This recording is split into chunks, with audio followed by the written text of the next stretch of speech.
ನಮಸ್ಕಾರ, ವಶಿಷ್ಠ ಕ್ರಾಂತಿ ನ್ಯೂಸ್ ಚಾನೆಲ್ಗೆ ಸ್ವಾಗತ. ನಾನು ವಿನಾಯಕ್ ಶ್ರೀಕಾಂತ್ ಚೌಗುಲಿ.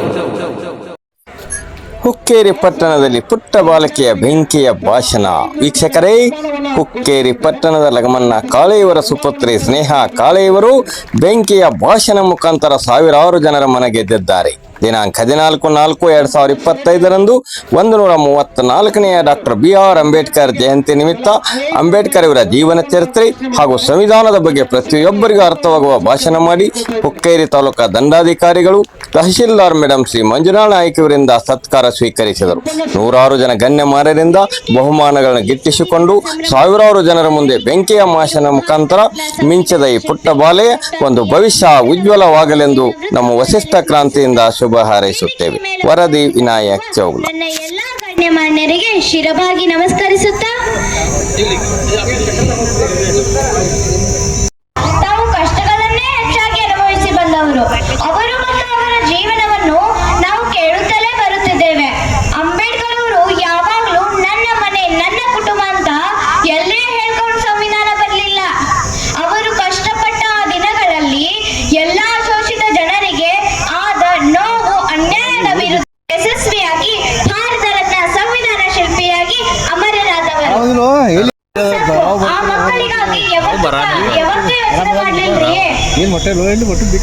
ಅವರ ತಲೆಯಲ್ಲಿ ಯಾವಾಗಲೂ ನನ್ನ ಶೋಷಿತ ಜನರ ಬಗ್ಗೆ ಹಾಗೂ ತಮ್ಮ ದೇಶದ ಬಗ್ಗೆ ಯೋಚನೆ ಇತ್ತು ಹೊರತಾಗಿ ತಮ್ಮ 4 ಜನ ಮಕ್ಕಳು ಸತ್ರು ಅವರಿಗಾಗಿ ಎಂದೂ ಯೋಚನೆ ಮಾಡ್ಲಿಲ್ರಿ.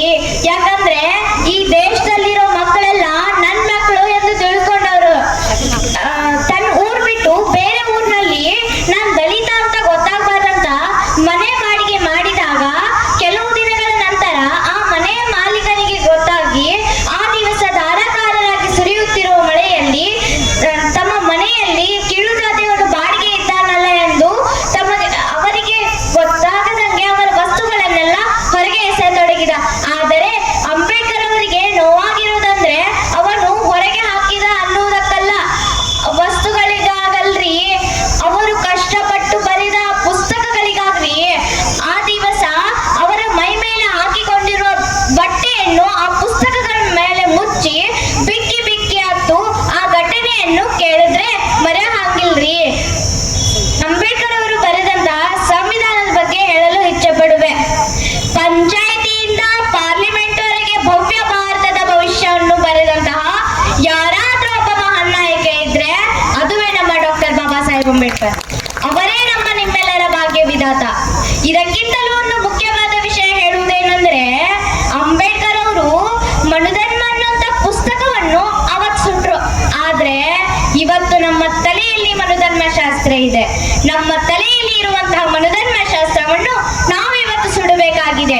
ಬೀದಿಯಲ್ಲಿ ಕಸ ಹೊಡೆಯುವ ಪೌರ ಕಾರ್ಮಿಕರು ಅವರು ನಿಜವಾದ ಪುರೋಹಿತರು. ಪುರೋಹಿತವನ್ನು ಯಾರು ಕಾಯುತ್ತಾರೋ ಅವರು ಪುರೋಹಿತರು. ಗಂಟೆ ಹೊಡೆಯವರಲ್ಲ, ಪುರೋಹಿತರಲ್ಲ. ಪ್ರಜೆಗಳಿಂದ ಪ್ರಜೆಗಳಿಗಾಗಿ ಪ್ರಜೆಗಳಿಗೋಸ್ಕರ ಸಂವಿಧಾನ ಪ್ರಜಾಪ್ರಭುತ್ವ ಅಂತ ಡಾಕ್ಟರ್ ಬಾಬಾ ಸಾಹೇಬ್ ಹೇಳಿದ್ರೆ, ಮನುಸ್ಮೃತಿಯಲ್ಲಿ ಏನ್ ಹೇಳ್ತಾರೆ ಅಂದ್ರೆ, ಕೆಲವರಿಂದ ಕೆಲವರಿಗಾಗಿ ಕೆಲವರಿಗೋಸ್ಕರ ಸಂವಿಧಾನ ಪ್ರಜಾಪ್ರಭುತ್ವ ಮಾರಾಟಕ್ಕೆ ಇಟ್ಟಿದ್ದಾರೆ. ಧರ್ಮ ಸಂಪತ್ತು ಅನ್ನತಕ್ಕಂತಹ ಏನ್ ಇವತ್ತು ಅವೈಧಾನಕ್ಕಿಂತ ಧರ್ಮ ಸಂಪತ್ತು ಅಧರ್ಮ ಸಂಪತ್ತು ಜೀವಂತವಾಗಿಟ್ಟುಕೊಂಡು ಬಾಬಾ ಸಾಹೇಬ್ ಸಂವಿಧಾನವನ್ನು ಕಾಲ್ಪನಿಕವಾಗಿ ಮೂಲೆ ಗುಂಪು ಮಾಡಿದ್ದಾರೆ. ಭಾರತ ಸಂವಿಧಾನ ಇದೆಯಲ್ಲ, ಬಾಬಾ ಸಾಹೇಬ್ರು ಅದೇನು 1935ರಿಂದ 45ರ 2ನೇ ಮಹಾಯುದ್ಧ ಮುಗಿತು. 2ನೇ ಮಹಾಯುದ್ಧದಲ್ಲಿ ಬ್ರಿಟಿಷರು ಎಲ್ಲ ಕಳೆದುಕೊಂಡರಿಂದ ಬ್ರಿಟಿಷರಿಗೆ ಇಲ್ಲಿ ಇರಲಿಕ್ಕೆ ಸಾಧ್ಯವಾಗಲಿಲ್ಲ. ಸ್ವಾತಂತ್ರ್ಯ ಕೊಟ್ಟು ಹೋಗ್ತೇವೆ, ನೀವು ಕಾನ್ಸ್ಟಿಟ್ಯೂಷನ್ ಬರೆದುಕೊಳ್ಳಿ ಅಂತ ಬಾಬಾ ಸಾಹೇಬ್ರು 56ರ ಮೇಲೆ ಹುಟ್ಟಿದ್ರೆ ಈ ದೇಶದ ಸಂವಿಧಾನ ಯಾರು ಬರ್ತಿದ್ರು? ಅಂದಾಗಿ ಪ್ರಕೃತಿ ಇದೆಯಲ್ಲ, ಸೇಮ್ ಟೈಮ್ ಔಟ್ಸೈಡ್ ಕಂಟ್ರಿಯಿಂದ ಓದ್ಕೊಂಡು ಬಂದು 39 ಡಿಗ್ರಿಗಳು, 9 ಭಾಷೆಗಳು, ದೊಡ್ಡ ದೊಡ್ಡ ಡಿಗ್ರಿಗಳು, ಜಗತ್ತೇ ಮೆಚ್ಚುವಂತ, ಜಗತ್ತೇ ಹೆದರುವಂತ, ಜಗತ್ತೇ ಕೇಳಿಸುವಂತ ಜ್ಞಾನ, ಕರೆಕ್ಟ್ ಸಂವಿಧಾನ ಬರೆಯುವ ಸಮಯಕ್ಕೆ ಬಾಬಾ ಸಾಹೇಬ್ರು ಇದು ನೋಡ್ರಿ. ಅದ್ ಹೆಂಗೋ ಗುಡ್ಡಕ್ಕೆ ಬೆಂಕಿ ಬಿದ್ದಾಗ ನೀರಿಗೆ ಬಾವಿ ತೊಡದುವಂತೆ ಹಂಗಾಗಿ ಬಿಟ್ಟಿದ್ರೆ ಕಾನ್ಸ್ಟಿಟ್ಯೂಷನ್ ಬರಲೇಬೇಕು, ವ್ಯಕ್ತಿ ಇಲ್ಲ. ಇದು ನೋಡಿ ವ್ಯಕ್ತಿ. ಅದಕ್ಕೆ ಹೇಳೋದು ಬಾಬಾ ಸಾಹೇಬ್ ಅಂಬೇಡ್ಕರ್. ಇನ್ನೊಂದು ದೊಡ್ಡ ಚರಿತ್ರೆ, ಬಾಬಾ ಸಾಹೇಬ್ರು ಹಂಗೆ ಸುಮ್ಮನೆ ಕರೆದುಕೊಂಡು ಬಂದು ಕಾನ್ಸ್ಟಿಟ್ಯೂಷನ್ ಬರ್ಸಲಿಲ್ಲ. ಅವರನ್ನು ಕೂಡ 2-3 ಸಲ ಸೋತು ಸುಣ್ಣ ಮಾಡಿ, ಅಪ್ಪ ಇದು ಹೆಂಗ್ ಬರ್ತೀಯ ನೋಡೋಣಂತ ಬಾಬಾ ಸಾಹೇಬ್ರ ಮುಂದೆ ಮೀಸಿ ತಿರುಗಿದ ಜನರು ಇಲ್ಲಿ ಇರೋ ಇರೋದು. ಬಾಬಾ ಸಾಹೇಬು ಇಂಗ್ಲೆಂಡ್ಗೆ ಹೋಗಿ ಕ್ಲೈಮೇಟ್ ಅಡ್ಲಿಯೇಟರ್ ಹತ್ರ ಕೂತ್ಕೊಂಡು ಮಾತಾಡಿ 2 ವರ್ಷ 11 ತಿಂಗಳು 18 ದಿನ 395 ವಿಧಿಗಳು 22 ಭಾಗಗಳು 8 ಅನುಸೂಚಿಗಳನ್ನು ಒಳಗೊಂಡಂತೆ ಇಡೀ ವಿಶ್ವವೇ ಗೌರವಿಸುವಂತ ಭಾರತ ಸಂವಿಧಾನ ಬರ್ಕೊಟ್ರು. ಒಂದ್ ಮಾತು ಹೇಳ್ತೀನಿ ಸರ್, ಇಡೀ ಭಾರತದಲ್ಲಿ ಭಾರತ ಸಂವಿಧಾನದಿಂದ ನಮಗೆ ಅನ್ಯಾಯ ಆಯ್ತು ಅನ್ನೋದು ಕೈ ಎತ್ರಿ. ಇಲ್ಲ, ಅಕಸ್ಮಾತ್ ಯಾರ್ಯಾರು ಕೈ ಎತ್ತಿದ್ದಾರೆ ಅಂದ್ರೆ ಒಂದೊಂದು ಸಂವಿಧಾನ ಓದ್ಕೊಂಡಿಲ್ಲ ಅಥವಾ ಸಂವಿಧಾನ ಬರೆದು ಮೆಸೆಟ್ ಅವನಿಗೆ ಸಂವಿಧಾನ ಓದ್ಲಿಲ್ಲ ಅಥವಾ ಸಂವಿಧಾನ ಬರೆದು ಕೆಳ ಜಾತಿಯವರಂತ. ಇಡೀ ಭಾರತ ಸಂವಿಧಾನ ಎಂತದ್ದು ಅಂದ್ರೆ ಹುಕ್ಕೇರಿಯ ಕೊನೆ ಮನೆ ಕೋಳಿ ಹಂದಿ ಕಾಯೋ ನಿಂಗಣ್ಣನು ಕೂಡ ಸುಪ್ರೀಂ ಕೋರ್ಟ್ಗೆ ಅರ್ಜಿ ಹಾಕಿ, ಅಪ್ಪ ಸುಪ್ರೀಂ ಕೋರ್ಟ್ ನನಗೆ ನ್ಯಾಯ ಕೊಡು, ನನಗೆ ಅನ್ಯಾಯ ಆಗ್ತಾ ಇದೆ ಅಂತ ಒಬ್ಬ ನರ ಮನುಷ್ಯನ ಪರವಾಗಿದ್ದು ಅದು ಕಾನ್ಸ್ಟಿಟ್ಯೂಷನ್ ರೀ.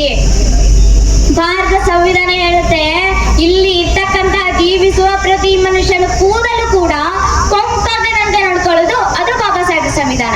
ಸಂವಿಧಾನ ಅನ್ನೋದು ಒಂದು SC/STಗಳು, ಅದರಲ್ಲಿ ಈ ಹೊಲಮಾದಿಗರಿಗೆ ರಿಸರ್ವೇಶನ್ ಕೊಟ್ಟಿರೋ ಪುಸ್ತಕ ಅಂತ ಮಾತಾಡ್ತಾರೆ, ಹೌದಲ್ವಾ?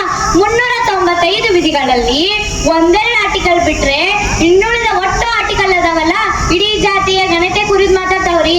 ನಿಮಗ್ ಗೊತ್ತು ಎಲ್ಲ ಜಾತಿಯವರಿಗೆ ಮೀಸಲಾತಿ ಇದೆ ಅಂತ. ಸಂವಿಧಾನ ಓದ್ಲಿಲ್ಲ ಅಥವಾ ಸಂವಿಧಾನ ಬರ್ದೋರ್ ಮೇಲೆ ಸಿಟ್ಟಿರೋದ್ರಿಂದ ಈ ಸಂವಿಧಾನವನ್ನು ಸಹಿಸ್ಕೊಳಿಕ್ ಆಗ್ತಾ ಇಲ್ಲ ಅವ್ರಿಗೆ. ಯಾಕೆ?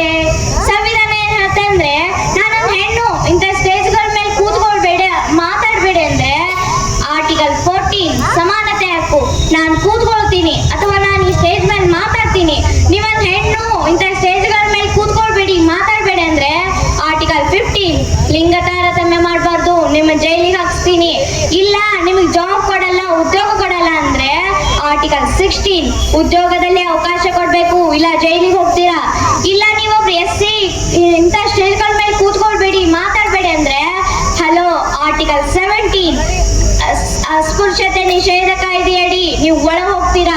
ಇಲ್ಲಿ ನೀವು ಒಟ್ಟಲ್ಲಿ ಮಾತಾಡಬಾರ್ದಂದ್ರೆ ಆರ್ಟಿಕಲ್ 19 ನನಗೆ ಮಾತನಾಡುವ ಹಕ್ಕಿದೆ, ಇಲ್ಲಿ ಜೀವಿಸುವ ಹಕ್ಕಿದೆ, ಸಂಘ ಕಟ್ಟುವ ಹಕ್ಕಿದೆ, ಸಂಚಾರ ಮಾಡುವ ಹಕ್ಕಿದೆ, ನನಗೆ ಬೇಕಾದ ಉದ್ಯೋಗ ಮಾಡುವ ಹಕ್ಕಿದೆ. ಮೇಷ್ಟ್ರ ಕೆಲಸ ಮಾಡ್ತೀರಾ? ಲಾಯರ್ ಕೆಲಸ ಮಾಡ್ತೀರಾ? ಯಾವ ಕೆಲಸ ಮಾಡ್ತೀರಾ? ನಿಮ್ಮ ಇಚ್ಛೆ ಅಂತೆ ನಿಮ್ ಕೆಲಸ ನೀವು ಮಾಡ್ಕೊಳ್ಳಿ ಅಂತ ಆರ್ಟಿಕಲ್ 19 ಹೇಳುತ್ತೆ ರೀ ಸರ್. ಮೇಡಮ್ ನಿಮ್ಮನ್ನ ಕೊಂದು ಹಾಕ್ತೀವಿ, ನಿಮ್ಮನ್ನ ಅಪಹರಿಸ್ತೀವಿ ಅಂತ ಯಾರಾದ್ರೂ ಎದುರಿಸಿದ್ರೆ ಆರ್ಟಿಕಲ್ 32 ಸಂವಿಧಾನಾತ್ಮಕ ಪರಿಹಾರದ ಹಕ್ಕು. ನನ್ನನ್ನು ಎಲ್ಲಿ ಬಂಧಿಸಿದ್ರು ಕೂಡ ಈ ನೆಲದ ಇಂಡಿಯನ್ ಕಾನ್ಸ್ಟಿಟ್ಯೂಷನ್ ಹುಡ್ಕೊಂಡ್ ಬಂದು ಹುಕ್ಕೇರಿಯಲ್ಲಿ ನಮ್ಮನೆಗೆ ಬಿಟ್ಟು ಹೋಗ್ತಾರೆ ಅಂದ್ರೆ ಸಂವಿಧಾನದ ಪ್ರತಿಯೊಂದು ಆರ್ಟಿಕಲ್ ಕೂಡ ಇಲ್ಲಿನ ಜನರ ಬದುಕಿನ ಕಥೆಗಳಿವಲ್ಲ. ಅಯ್ಯಪ್ಪನ ಕಥೆ ಇಲ್ಲ, ಸಿದ್ದಪ್ಪಾಜಿ ಕಥೆ ಇಲ್ಲ, ಯಾವ ಮಂಡ್ಯ ಸ್ವಾಮಿ ಕಥೆ ಇಲ್ಲ. ಇಲ್ಲಿ ವಾಸ ಮಾಡುತ್ತಿರುವ 140 ಕೋಟಿ ಜನ ನಮಗೆ ಹುಟ್ಟಬಹುದಾದ 1000 ಕೋಟಿ ಜನಕ್ಕೂ ಕೂಡ ಬದುಕುವ ಆಲೋಚನೆ ವಿಸ್ತರಿಸುತ್ತೆ. ಜೀವಪರ ಆಲೋಚನೆಗಳನ್ನು ನಮ್ಮ ಭಾರತ ಸಂವಿಧಾನ ಕೊಟ್ಟಿದೆ. ಆದ್ದರಿಂದ ಇಂಥ ಜಗತ್ತಿನಲ್ಲಿ ಅತಿ ದೊಡ್ಡ ಭಾರತ ಸಂವಿಧಾನ ಬೃಹತ್ ಲಿಖಿತ ಸಂವಿಧಾನ ಎಂಬ ಹೆಗ್ಗಳಿಕೆಗೆ ಪಾತ್ರವಾಗಿದೆ. ಇಂಥ ಸಂವಿಧಾನಕ್ಕೆ ನಾವು ನೀವೆಲ್ಲರೂ ಗೌರವ ಸಲ್ಲಿಸೋಣ. ಭಾರತ ರತ್ನ ಸಂವಿಧಾನ ಶಿಲ್ಪಿ ಡಾಕ್ಟರ್ BR ಅಂಬೇಡ್ಕರ್ ಅವರನ್ನು ಸ್ಮರಿಸುತ್ತಾ ನನ್ನೆರಡು ಮಾತುಗಳಿಗೆ ವಿರಾಮ ನೀಡುತ್ತೇನೆ. ಜೈ ಭೀಮ್, ಜೈ ಭಾರತ್.